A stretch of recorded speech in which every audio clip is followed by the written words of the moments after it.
Sinabi ngayon ni Senate President Vicente Tito Soto III na may plano ang mga senador na ihalal si Senator Loren Legarda bilang susunod na leader ng Senado bago pa man matapos ang 20th Congress.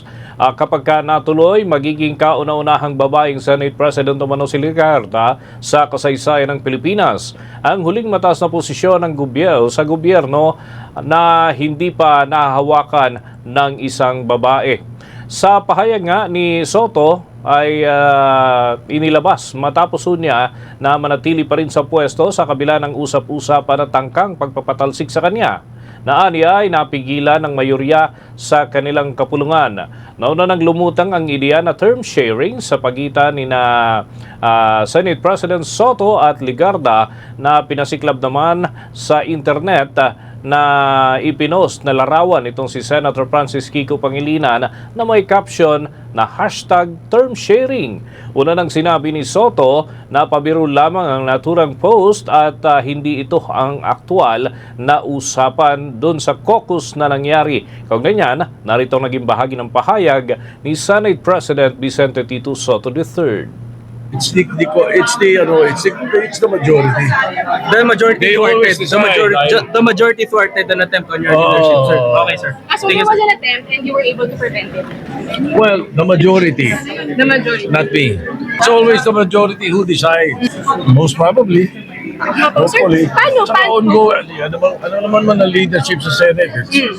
You're always ongoing. Yeah. Well, she was not She was not, well, Nagkausap kayo? She was- She declined? I think so. I think Lagi ang mga kabombo ng mga pahayag ni Senate President Soto matapos yung pagkaguluhan siya dahil nga napanatili pa rin ang kapangyarihan bilang pinuno ng mataas na kapulungan ng Kongreso. Samantala, naging agaw pansin naman ang pagsalang nitong si Senator Loren Legarda bilang presiding officer at makailang ulit pa na binigyan pa ng emphasis ang pagtawag sa kanya bilang Madam President ni Senator Juan Miguel Zubiri.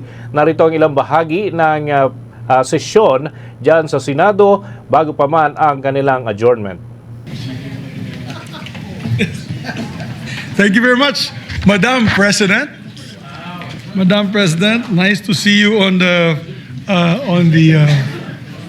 yes, session resumed already, right, Madam President? Yes, session is resumed. Thank you, Madam President. Madam President, I move that we adjourn session until 3 o'clock in the afternoon, Monday, February 9, 2026. I so move, Mr. President. Madam President. Any objections? I don't see the minority here, only the majority.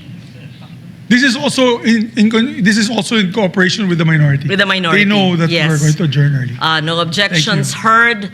Session is adjourned until Monday, 3 o'clock. February 9, 2026.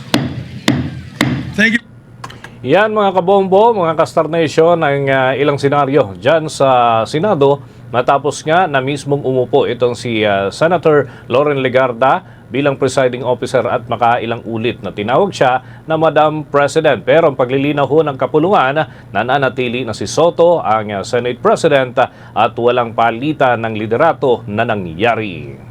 For the most trusted source of news and information, visit our website at www.bomboradio.com. Follow us on Bombo Radio mobile app, Facebook, YouTube, TikTok, and X, formerly Twitter.